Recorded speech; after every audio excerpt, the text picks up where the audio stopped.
Halo. Yang jadi hostnya siapa ini?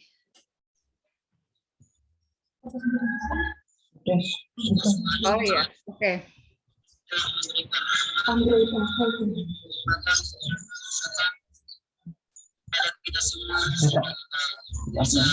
Teman-teman sudah bisa lihat ya tampilan share screen saya? Sudah, Bunda. Oke, ya. Hari ini kita akan belajar tentang bagaimana kita mengelola emosi, ya. Semua peserta di sini, meskipun mungkin tidak banyak yang ibu-ibu ya, tidak banyak wali dari murid gitu ya, tetapi setidaknya di sini sudah banyak yang akan jadi calon ibu kan gitu, ya. Meskipun mungkin jodohnya belum ketemu gitu kan, tapi yang cewek-cewek kan calon ibu gitu ya. Siapa tahu setelah KKN ini nanti ketemu calonnya gitu ya. Amin. Nah, hari ini kita akan belajar mengelola emosi saat mendampingi anak belajar di rumah. Nah, ini fenomena yang mau tidak bisa kita hindari gitu ya. Karena bagaimanapun orang tua adalah guru pertama, guru utama yang mau tidak mau, suka tidak suka akhirnya menjadi guru. Nah, problemnya saat ini adalah orang tua kan tidak disiapkan untuk menjadi guru. Gitu. Sehingga faktor emosi kadang-kadang itu ikut berperan sehingga kalau emosi takarannya itu pas, dalam artian takarannya cukup, emosinya akan membantu anak, tetapi kalau itu berlebihan, nah ini yang bahaya.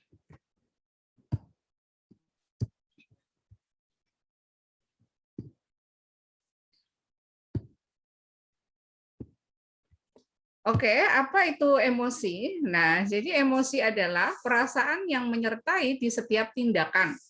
Ya, jadi emosi itu rasa. Sehingga emosi itu tidak selalu identik dengan hal yang negatif. Karena emosi ada dua ya, baik positif maupun negatif. Nah, mengapa mengelola emosi sangat penting? Karena emosi ini akan sangat berpengaruh nih terhadap tumbuh kembang anak. Emosi yang positif akan membuat anak memiliki rasa percaya diri tinggi, memiliki kenyamanan dalam hidup. Sedangkan emosi yang negatif tentu saja akan membuat anak depresi, bahkan akan memunculkan rasa takut. Nah, ini bahaya nih. Nah, untuk kaitannya dengan emosi, nah ini perlu diajarkan sejak usia dini. Karena apa? Memang pendidikan yang paling penting ya saat memasuki usia dini, itu akan berpengaruh kepada pendidikan selanjutnya. Ya. Karena penting gitu kan, di usia-usia ini anak diajarkan bagaimana mengelola emosi positif, tidak hanya mengelola emosi positif, bagaimana anak menerima emosi positif dari lingkungan sekitarnya, termasuk dari orang tua dan guru yang berinteraksi dengan anak tersebut. Nah, ini bukan berarti karena saya orang dari PAUD ya, tetapi perlu diketahui bahwa segala sesuatu memang dimulai dari usia dini. Sehingga mengapa PAUD itu penting, gitu ya? Mengapa belajar di PAUD itu penting? Karena yang pertama, memang masa keemasan, golden age itu ada di usia PAUD, yaitu 0 sampai 6 tahun. Ya. Masa perkembangan otak ini sangat cepat, kritis, tingkat kecerdasannya luar biasa. Sehingga stimulasi yang dibutuhkan pada usia ini memang harus tepat. Begitu. Sebagian kemampuan kecerdasan anak ditentukan dalam 4 tahun pertama. Ini luar biasa 4 tahun pertama kehidupan anak ini. Ya, sehingga di masa 4 tahun pertama ini orang tua, guru, lingkungan harus memberikan stimulasi yang tepat. Ya. Karena ini masa yang fundamental, masa yang penting bagaimana dia belajar, bagaimana dia mendapatkan stimulasi, bagaimana karakter dan sikap anak ini dibentuk, serta perkembangan moral dimulai dari usia dini. Nah, kalau ini hanya teori ya, jadi intinya ya PAUD itu pendidikan sejak anak usia ini mengapa tahu balita bawah 5 tahun.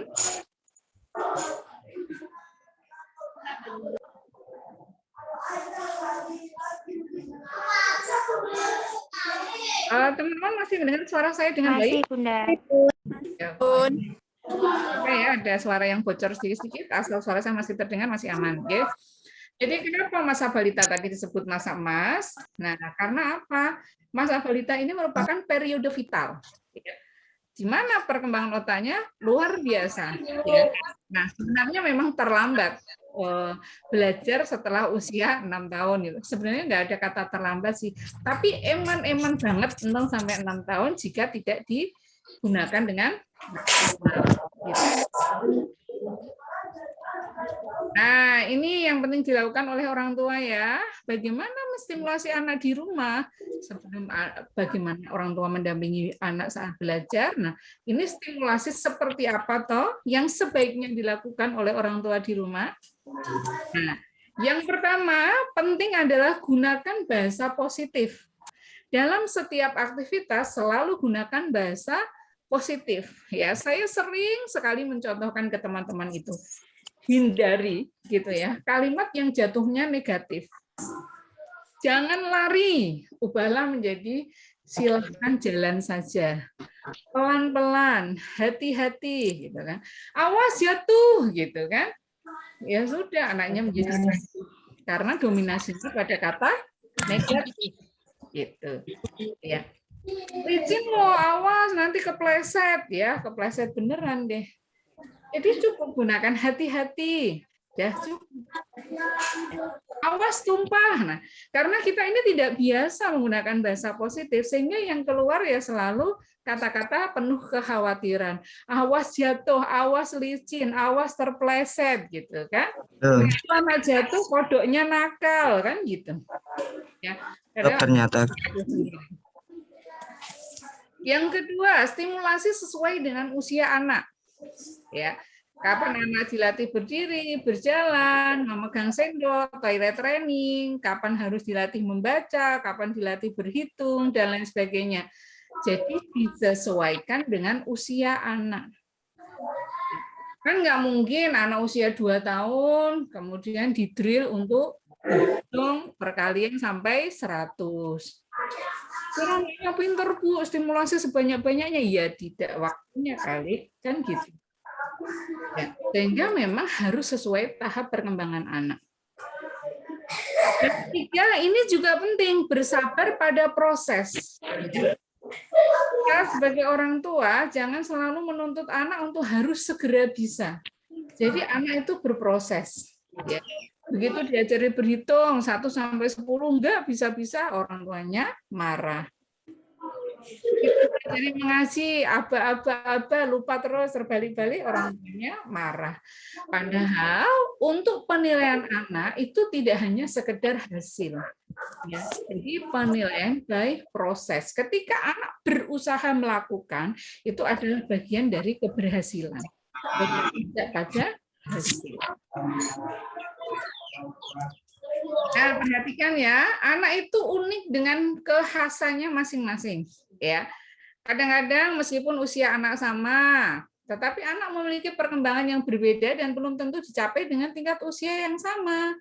Misal bisa berjalan usia 12 bulan, ada yang lebih, ada yang kurang dari usia tersebut. Bisa membaca di usia 4 tahun dan sebagainya. Sama seperti kita. Ya. Ada yang 20 tahun alhamdulillah sudah ada jodohnya. Ada yang 20 tahun alhamdulillah sudah lulus sarjana. Ada yang 20 tahun alhamdulillah masih rebahan, kan gitu. Ya. Jadi proses seseorang itu berbeda-beda. Ya, kita tidak bisa membandingkan proses diri kita dengan proses orang lain. Yang penting kan berprogres. Begitu. Nah, ini saya langsung ke intinya ini. Tips kesuksesan mendampingi anak belajar di rumah. Yang pertama, membuat aturan main. Ya. Jadi anak itu sudah bisa diajak berdialog, diajak berdiskusi. Ya, tentang apa yang akan dilakukan. Hari ini kita akan ngapain ya gitu. Jadi diberi prolog dulu. Jangan ujuk-ujuk, ayo belajar, ini sudah ada tugas dari Bu Guru, ini sudah ada video di WA yang harus dilihat, enggak begitu. Tapi pelan-pelan dijelaskan ya. Bahkan sebelum kegiatan belajar gitu kan. Misal sebelum kegiatan belajar dimulai gitu kan, misalnya hari Minggu, anak sudah diajak bercerita, besok kita akan begini gitu. Kemudian yang kedua memang harus bersabar.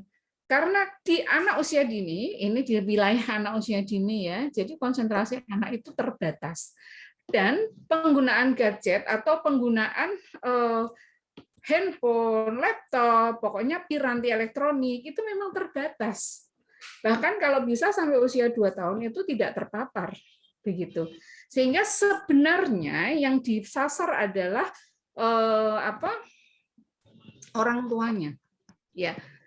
Karena menurut studi, bahkan tadi saya baru saja mengikuti seminar dengan Profesor Neti dari UIN Cirebon bahwa BDR untuk anak usia dini itu sangat tidak efektif dan tidak bermanfaat.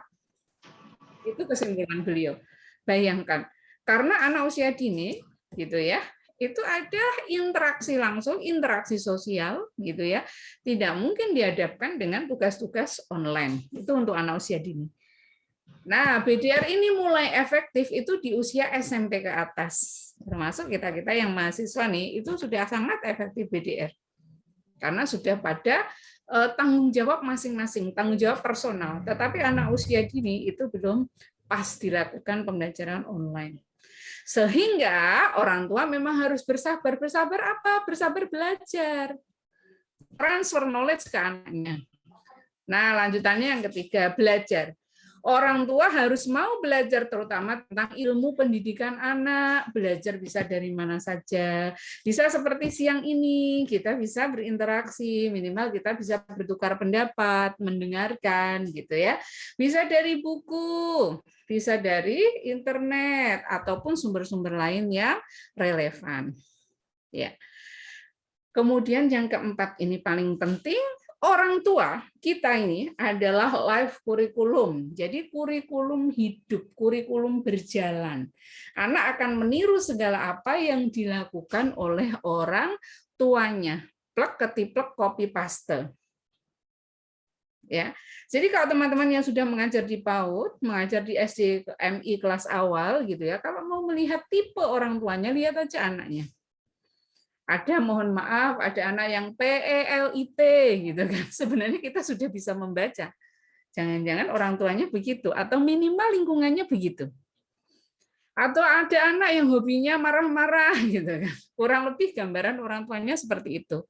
Makanya sering ditemui kasus, mohon maaf, ini kasus biasanya sudah anaknya dalam tanda kutip sulit diatur di sekolah gitu kan. Orang tuanya rewel, nuntutan, banyak maunya dan lain sebagainya. Biasanya paket komplit begitu. Karena ya itu tadi, orang tua itu mengkopas anak itu mengkopas orang tuanya. Anak yang suka marah-marah, suka merebut mainan temennya gitu kan. Jangan-jangan sebenarnya dia terkekang di rumah. Gitu.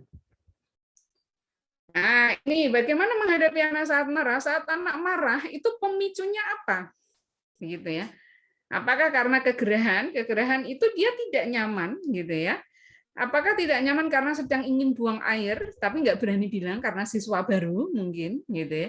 Atau suasana yang membuatnya tidak nyaman lainnya, misalnya bertemu orang asing, gitu. Misalnya di lingkungan yang baru, gitu kan, di sekolah yang baru, teman yang baru, guru baru. Kadang-kadang kan anak satu dengan anak yang lain. Nah, bagaimana jika anak tetap marah? Ada beberapa kemungkinan nih ketika anak itu masih tantrum, terus kemudian tidak nikah. Nah, antara lain pola asuh yang tidak seragam atau tidak kompak antara ayah dan ibu. Ibunya bilang iya, ayahnya bilang tidak, dan sebaliknya. Nah, ini juga bahaya. Makanya menjadi orang tua yang kompak itu juga penting ya, disepakati. Jangan sampai nanti ayahnya membolehkan nggak apa-apa makan es krim sekali-sekali, ibunya kekeh enggak. Ya. Karena nanti anak bingung. Kalau butuh perlindungan dia lari ke sana kemari, mencari yang menguntungkan bagi dia. Nah, ini tentu saja tidak baik. Kemudian anak melihat contoh marah yang ditunjukkan oleh lingkungan. Lingkungan ini bisa ibunya, bisa ayahnya, gitu kan, bisa lingkungan sekitarnya. Nah, ini anak adalah perekam ulang dan dia akan mengkopas, akan mengcopy, akan melihat, akan meniru. Oh, kalau marah itu begitu ya. Begitu. Jadi penting sekali, ya. Jadi anak saya itu, ini contoh real ya, dulu ketika TK, ketika KB, TK gitu kan, jadi melihat teman-temannya itu. Jadi ada temannya yang minta barang mahal ketika itu karya wisata. Kemudian orang tuanya itu bilang, nanti ya nanti kalau perginya sama ayah ya, belinya nanti saja karena itu mahal gitu. Jadi anak saya belajar kata mahal itu ketika temannya minta mainan yang sangat mahal saat itu. Kemudian orang tuanya temannya itu mengatakan nanti perginya sama ayahnya saja. Kemudian one day saya itu tidak suka membeli nanas, ya, karena nanas itu kan ngupasnya susah, ya kan? Kemudian kadang kalau sudah ada yang kupasan, saya itu kadang jijik ya, makanya udah dikupas orang lain gitu kan, kayak agak-agak gimana gitu. Jadi buah yang tidak sangat jarang saya beli adalah nanas. Nah, suatu saat eyangnya itu kepengen beli nanas. Ya, eyangnya anak saya pengen beli nanas. Apa reaksi anak saya? Kalau anak saya manggil eyangnya mami gitu kan, nggak bisa manggil eyang, susah gitu kan. Mami jangan beli nanas gitu kan. Nanas itu mahal. Gitu. Ya, karena dia belajar mahal itu tadi. Jadi buah nanas itu mahal. Jadi makanya nggak boleh beli buah nanas. Padahal saya nggak pernah mengatakan bahwa nanas itu sangat mahal. Mencari apa, Kak? Oke. Oke, saya lanjutkan ya. Kebetulan anaknya di sini, saya izin menceritakan ya, Kak ya. Kan buat belajar. Waktu Kakak nggak boleh beli nanas ya. Oke. Kan sekarang Kakak udah besar. Nah, berarti kan anak saya itu belajar dari lingkungannya sesuatu yang jarang dibeli itu adalah mahal, ya. Kemudian yang kedua, saya berusaha mengajarkan anak saya untuk tidak sombong, tapi ini salah ya konsepnya. Waktu itu saya refleks, ya. Jadi ketika anak saya bilang, gitu, alhamdulillah waktu itu kita punya kendaraan, gitu kan? Saya refleks bilang menyebut 5.000 gitu kan, sambil tersenyum, sambil bercanda gitu kan. Kemudian tanpa diduga-duga, semua guru di sekolahannya anak saya, gitu kan, dibilangi sama anak saya, Bu Guru, kenapa sekolahnya nggak naik mobil saja, gitu kan? Mobil itu murah, harganya cuma 5.000. Gitu. Jadi semua gurunya diminta beli mobil karena mobil itu harganya 5.000. Nah ini nggak ditiru ya, maksudnya maksud saya biar anak saya nggak sombong, oh mobil itu harganya mana, tetapi ada dua konsep yang saya sendiri saja gitu kan salah mengajarkan. Yang pertama anak saya membuat kesimpulan bahwa nanas itu sangat mahal karena saya tidak pernah beli. Yang kedua, ketika saya menyebut harga 5.000, semua orang dibilangi untuk beli mobil karena mobil harganya 5.000. Nah, ini kan sesuatu yang dengan mudah diterima oleh anak-anak dengan bahasa dan pola mereka. Begitu. Ya. Nah, itu tadi ya. Kemudian ini jika anak tetap marah, tadi kan ini bagaimana hadapi anak saat marah, kemudian bagaimana jika anak tetap marah, ini pola asuh yang tidak seragam, anak melihat contoh marah yang ditunjukkan oleh lingkungan, meskipun contoh ini meskipun contoh ini kadang-kadang tidak langsung dari orang tuanya, tapi lingkungan tadi yang saya contohkan masalah temannya yang beli orang tuanya melarang beli tadi. Kemudian orang tua atau pengasuh yang mendampingi sedang marah juga atau tidak tenang. Jadi itu ada transfer. Makanya kalau teman-teman melihat ada anak yang nangis, gitu kan, kemudian temannya ikut nangis, itu karena frekuensinya sama, begitu. Ya, saya sering mencontohkan kalau ada yang kesurupan, gitu ya. Kemudian yang lain ikut kesurupan, itu karena frekuensi otaknya sama. Jadi nyambung. Makanya kalau ada anak yang nangis sebaiknya gitu kan, kalau di kelas sebaiknya memang dibawa pergi dulu atau dikip dulu sehingga frekuensi otak anak ini itu, frekuensi psikologisnya tidak sama sehingga tidak menular. Nah, bagaimana menghadapi tugas sekolah? Bantu anak mengidentifikasi kebutuhan sesuai usianya. Dianalogikan ya. Jadi mengapa dia harus sekolah, gitu kan? Diberi penjelasan yang realistis. Mengapa harus bisa membaca, gitu kan? Mengapa harus bisa memakai baju sendiri? Mengapa tidak boleh mengeluh, gitu kan? Nah, ini tentu bahasa yang mampu dipahami oleh anak. Dia caranya ya memang harus belajar. Begitu. Kan kadang kita ingat ya dulu gitu kan. Orang tua kita kan tidak semuanya sekolah PAUD, bahkan belum ada PAUD gitu kan. Belum ada S1 PAUD gitu kan. Atau bahkan memang orang tuanya memang belum ada saat itu akses untuk kuliah gitu kan. Kadang-kadang kan ada ya orang tua itu yang dalam tanda kutip gitu ya, selalu membandingkan kita dengan anak tetangga. Iya apa enggak? Kayak lo delok wes anu gitu kan. Jadi kita selalu dibandingkan dengan anak tetangga dan sakitnya tuh di sini.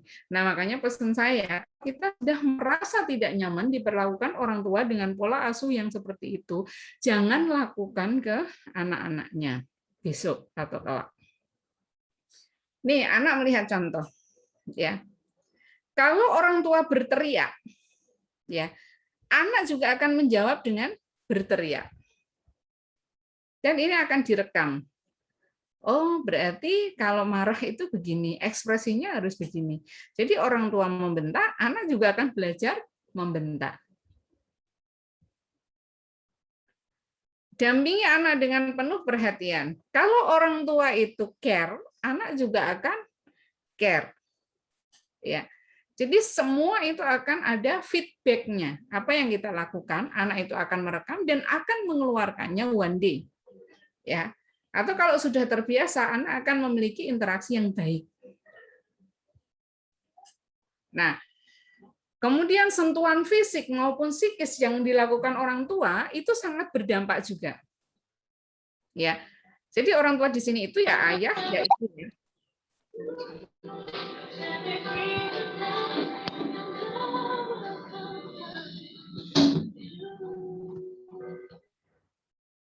Oke, kita dengarkan selingan sebentar, oke. Kemudian ayah itu memiliki potensi untuk menguatkan, gitu ya. Jadi pendampingan ayah itu juga penting. Kemudian ibu itu sifatnya menenteramkan, ya. Sehingga kalau bisa ibu itu ya kurangi marah-marahnya, ya. Tegas boleh, marah jangan. Nah, kadang-kadang itu yang membedakan kenapa kadang-kadang ibu itu terkenal galak. Ya. Karena saking sayangnya kadang-kadang itu overlapping. Nah, ini teman-teman, mulai libatkan anak dalam kegiatan di rumah ini untuk membangun interaksi ya antara orang tua dan anak. Mengajak anak berdiskusi dan menghargai pendapatnya. Karena apa? Orang tua tidak selalu benar. Jadi memang meminta maaf itu penting jika bersalah pada anak. Jadi nggak usah sosokan selalu benar. Ya. Jadi misalnya saya menyajikan dari kampus, kemudian nanti Bunda sampai di rumah pulang kurang lebih jam 4 Kak. Gitu. Ternyata saya sampai rumah itu 4:30 karena macet, gitu kan. Saya ya memang minta maaf, kemudian saya jelaskan kronologisnya. Misalnya di jalan tadi banyak sekali truk tebu dan lain sebagainya, gitu kan. Meskipun kadang anak saya juga ngeyel, loh Bunda kan sudah janji tadi jam 4, gitu kan. Tapi kan tetap harus minta maaf karena meleset. Nah, sebelum hal-hal rumit ke pelajaran-pelajaran yang membingungkan, nah dari hal-hal kecil anak itu perlu diajari life skill. Ya, apa sebaiknya yang diajarkan di rumah? Memakai atau mengancingkan baju, memakai sepatu, menuang minuman ke gelas, menutup botol. Ingat, fokus pada proses yang telah dilakukan anak, ya, bukan pada hasilnya. Beri respon positif untuk setiap hal kecil yang berhasil dilakukan. Hal kecil loh ya. Misalnya saja, dia sudah bisa mengancingkan baju. meskipun hasilnya tidak sama. Yang kanan lebih tinggi, yang bawah lebih rendah karena ada kancing baju yang terlewat. Hindari kata negatif. Katakan bagus, sudah bisa mengancingkan baju sendiri. Nah, meskipun itu tadi hasilnya mencong.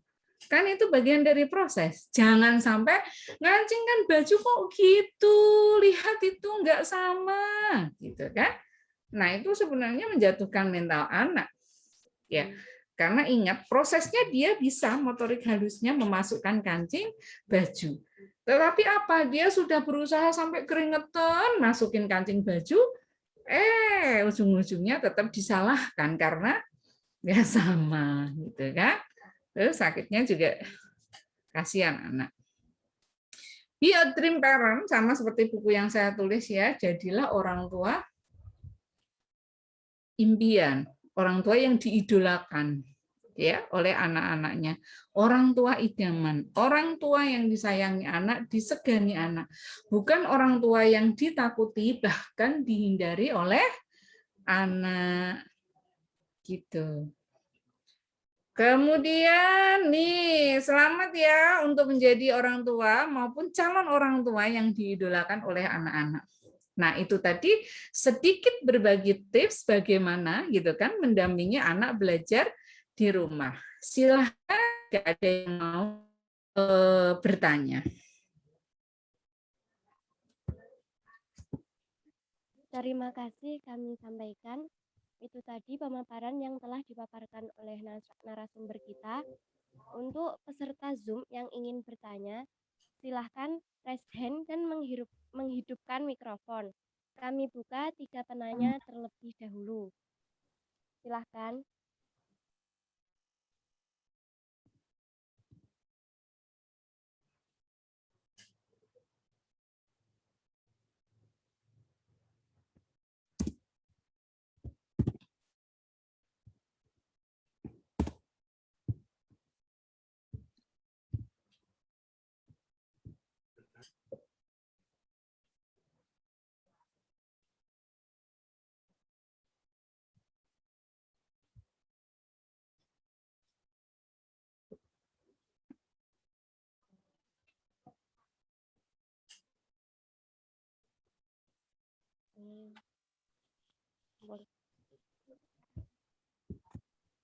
Ini pertanyaan dari Mbak Desi Fitriani.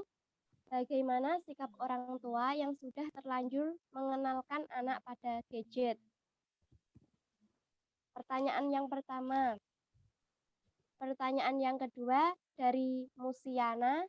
Bagaimana cara orang tua mengatasi stres saat mendampingi anak belajar dari rumah atau daring? Kemudian pertanyaan yang ketiga dari Agustin Nurul. Bagaimana cara memotivasi anak agar giat belajar di rumah?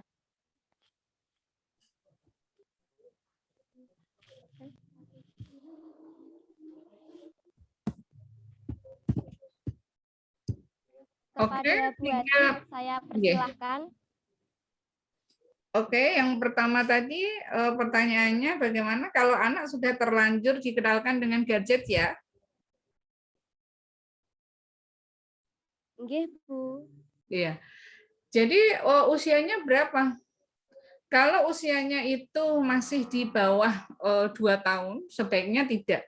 Tapi kalau usianya sudah TK ke bawah, kalau usianya sudah mulai kelompok bermain, TK yang mau tidak mau harus belajar online, silahkan orang tua itu membatasi. Jadi tidak lebih dari 2 jam, gitu ya. Atau buatlah memang jadwal tertentu kapan anak tersebut harus boleh pegang gadget atau kapan anak tersebut harus stop gadgetnya. Jadi jangan diberikan gadget khusus.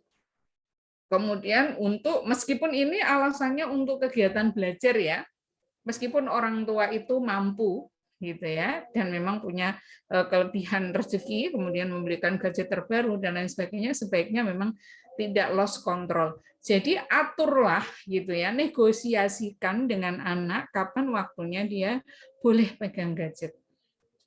Begitu. Termasuk ketika yang orang tuanya jauh, dia harus menelepon ayahnya misalnya, atau dia harus tadi melihat tayangan video misalnya, tetapi tidak terus-menerus, kemudian orang tuanya sibuk, anaknya dikasih gadget, kemudian nonton video meskipun itu video pembelajaran gitu ya. Sebaiknya memang tidak terus-menerus. Jadi misalnya range dengan jadwal. Oke. Itu tadi tentang anak yang sudah terlanjur gadget. Kemudian yang kedua tadi apa, Mbak?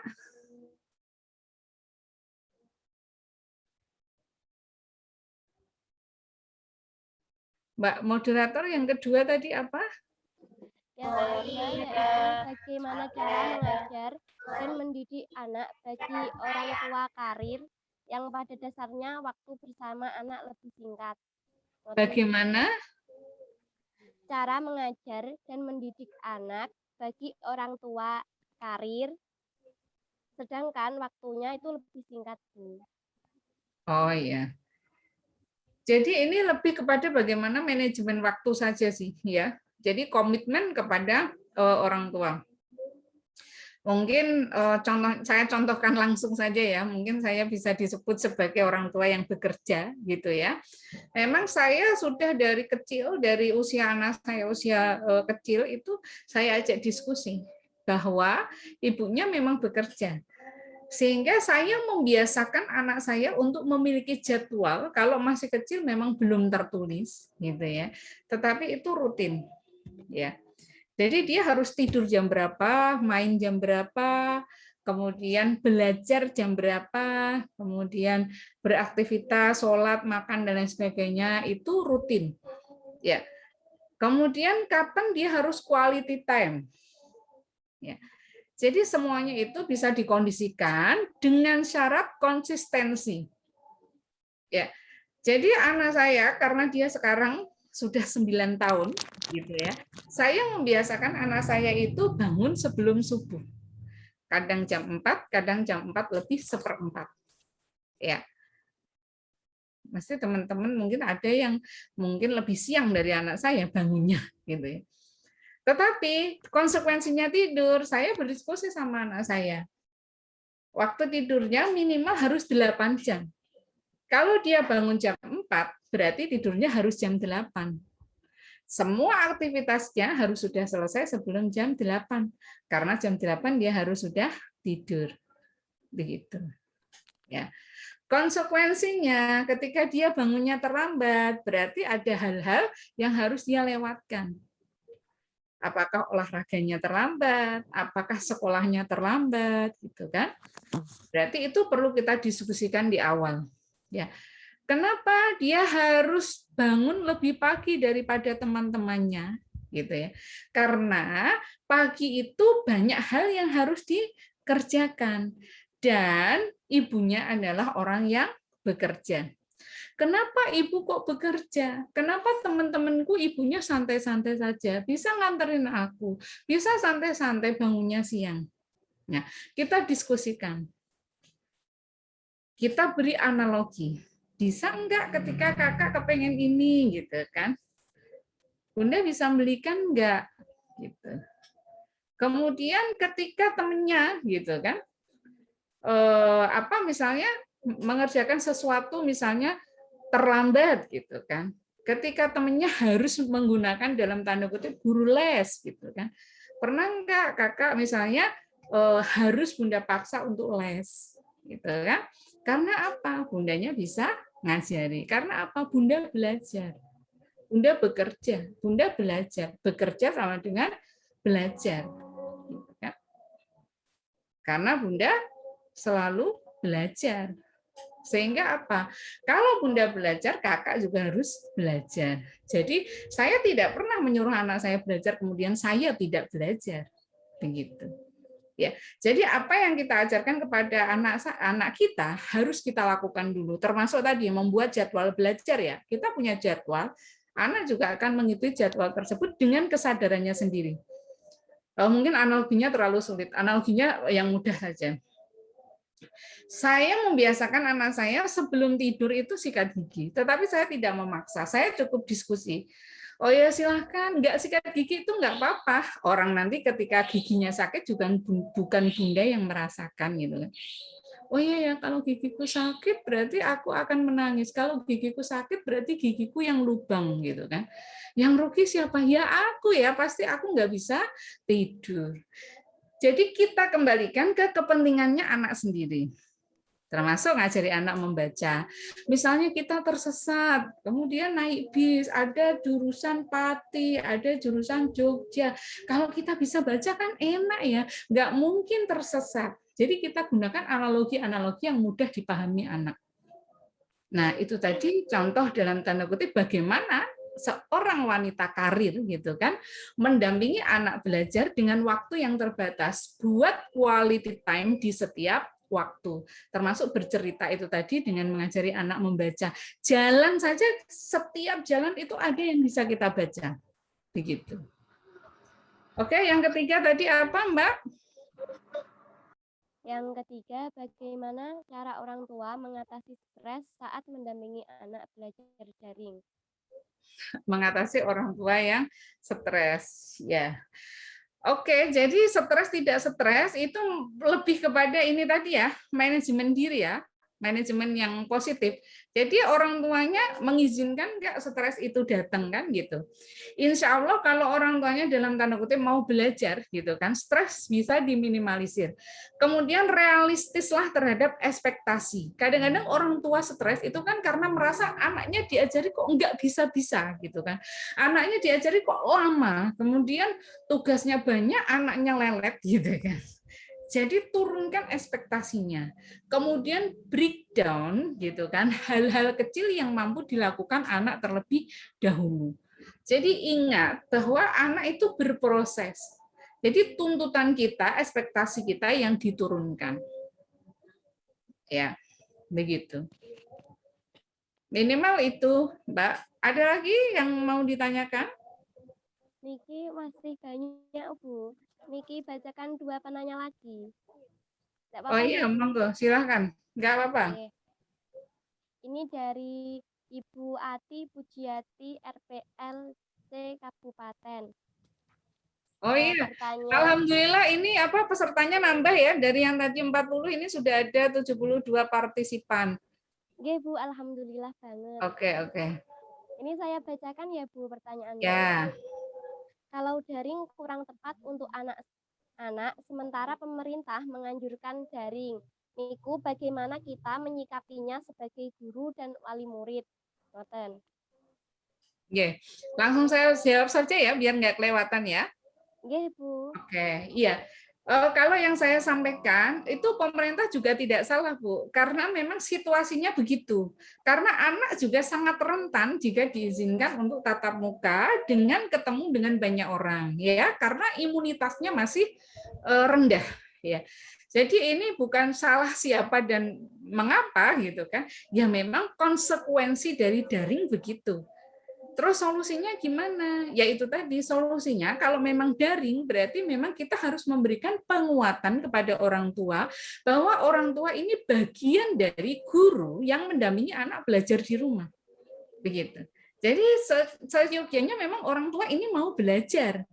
Cuma kadang-kadang di masyarakat kita, kadang-kadang kan menyerahkan yang namanya sekolah ya tanggung jawab guru. Padahal untuk anak usia dini yang namanya tanggung jawab orang tua itu nomor satu. Guru itu bagian dari pelengkap, bagian dari stimulasi. Tetapi keberhasilan belajar anak usia dini itu ada di orang tua. Makanya itu sering saya kampanyekan bahwa ibu itu memang harus pintar. Supaya apa? Guru utama dan pertama di dalam rumah ya memang ibu. Kalau pemerintah dengan aturan seperti itu ya memang sudah kewajiban pemerintah untuk menghindarkan generasi emasnya terkena apa-apa kan gitu. Begitu. Jadi sebagai orang tua dan guru ya memang harus punya kesadaran yang sama bahwa pendidikan ini merupakan tanggung jawab bersama baik guru maupun orang tua. Utamanya justru orang tua di rumah. Begitu Mbak moderator. Nggih Bu, masih ada pertanyaan satu lagi ya. Ini dari Eka Fenty Astuti. Bagaimana cara membangun mood anak pada saat anak belajar di rumah? Ngoten, Bu. Oke, ya. Jadi kalau untuk menjaga mood ini tergantung bagaimana orang tua itu memahami karakter anak di rumah. Misalnya, sudah tahu anaknya itu akan terganggu jika ada televisi menyala, begitu ya. Berarti anak jangan didekatkan dengan kegiatan yang berhubungan dengan televisi, misalnya di ruang keluarga misalnya. Kemudian TV-nya nyala misalnya. Nah, itu juga akan sangat mengganggu. Atau misalnya anak kurang tidur.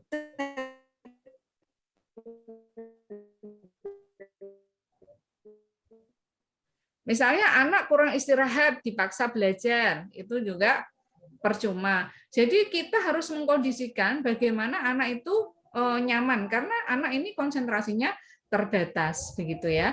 Dan sebaiknya memang sediakan lingkungan yang kondusif. Sebelumnya beritahu anak bahwa Kak nanti jam 8 kita akan belajar ya, gitu kan. Kak nanti sebelumnya kita akan bermain ini ya, gunakan bahasa yang sesuai dengan bahasanya anak. Nah, tadi menyinggung misalnya kayak beberapa bunda-bunda yang bekerja gitu ya, kerjasamalah dengan pihak sekolah. Jadi biasanya ketika saya tidak bisa mendampingi anak saya gitu kan, padahal saat itu butuh pendampingan, jauh-jauh hari atau malamnya saya biasanya akan japri ke wali kelasnya.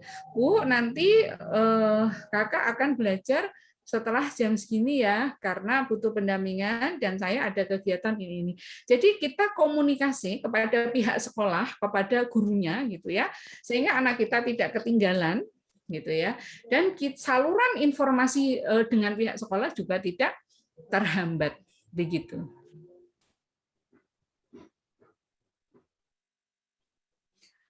Untuk beberapa bunda yang masih ingin bertanya gitu kan, nanti kalau ada yang giveaway silahkan minta ke panitia aja untuk giveaway buku ini ya. Ini buku Parenting Be a Dream Power, Be a Dream Parent gitu kan. Ini power ibu-ibu bagaimana tips-tips gitu kan mendidik anak. Ini buku yang baru saya luncurkan. Apabila banyak pertanyaan yang belum terjawab di sini. Terima kasih Mbak Moderator. Ada lagi atau sudah cukup? Saya menyesuaikan. Saya cukupkan pertanyaannya. Mohon maaf peserta webinar yang pertanyaannya belum sempat terjawab. Saya kira saya cukupkan untuk sesi tanya jawab ini. Saya persilahkan bila Bu Ati ingin menambahi materi lagi, nopo sampun. Oke, terima kasih teman-teman. Jadi kalau ada pertanyaan yang belum terjawab, silakan nanti bisa chat ke panitia gitu ya, atau mengikuti forum-forum saya di kesempatan yang lain.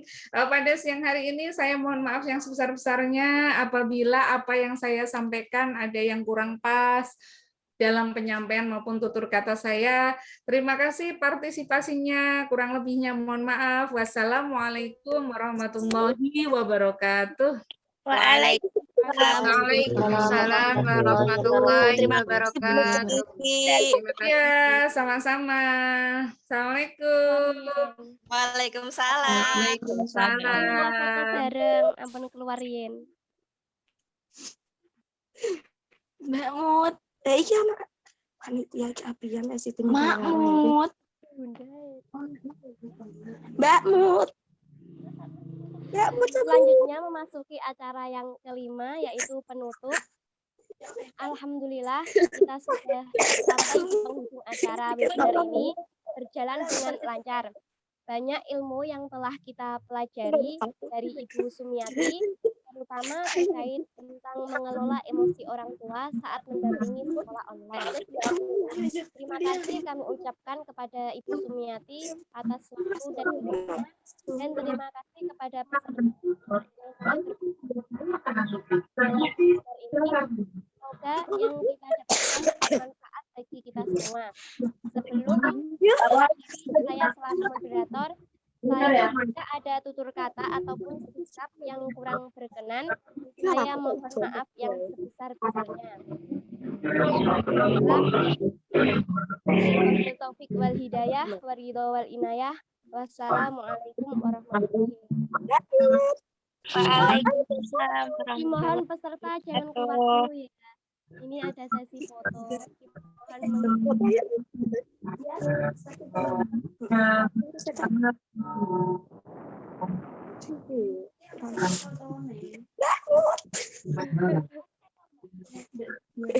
Ini gue juga lagi.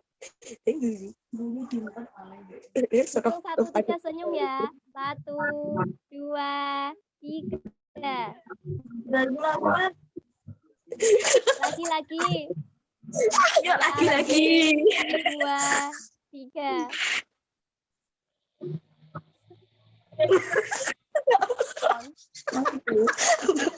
Oke, terima kasih teman-teman yang sudah mau berpartisipasi.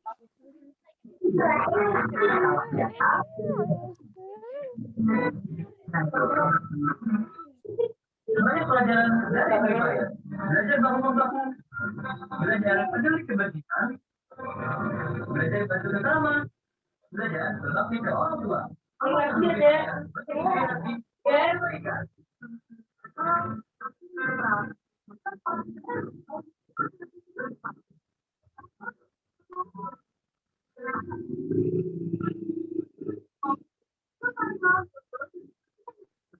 Mari coba Indonesia, baru pertama di Indonesia. Kali ini tetap kali rizkinya. Bayangin dong, Pak. Sekarang mulai rasanya. Jangan lupa kalau coba gurih-gurih.